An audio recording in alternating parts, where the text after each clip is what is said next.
The stories you hear about girls who married at a young age are almost always the same. The sadness of having to leave school, the fear for the first wedding night, you know, the husband, a stranger, often a little bit older, forcing themselves upon them. Living with your in-laws and becoming, in many cases, almost like a domestic servant. The violence that often comes with marriage at a young age. Then these girls, you know, who get pregnant when their bodies are still the bodies of little children themselves. And then the horrors of having to give childbirth when their bodies aren't ready yet. These are really horror stories.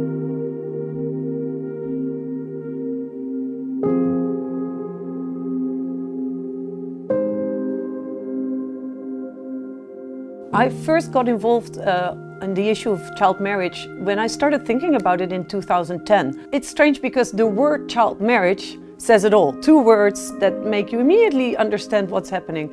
But at that time I had no clue that this is affecting 12 million girls every year. Think about it, that's a girl every 3 seconds. A girl, another one, another one.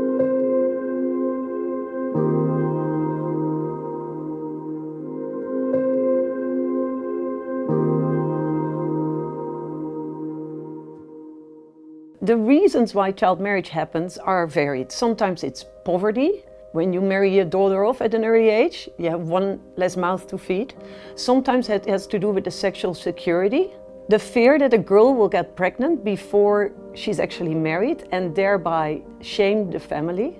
I also have met so many girls who got married just because in their communities that's the way they have been doing things, generation after generation after generation.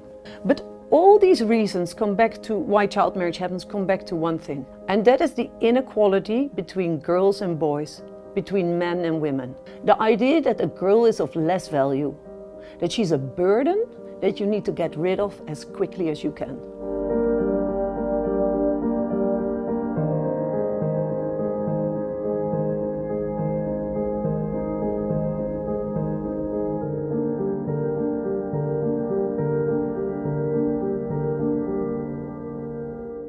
The idea for vow was born actually at a wedding.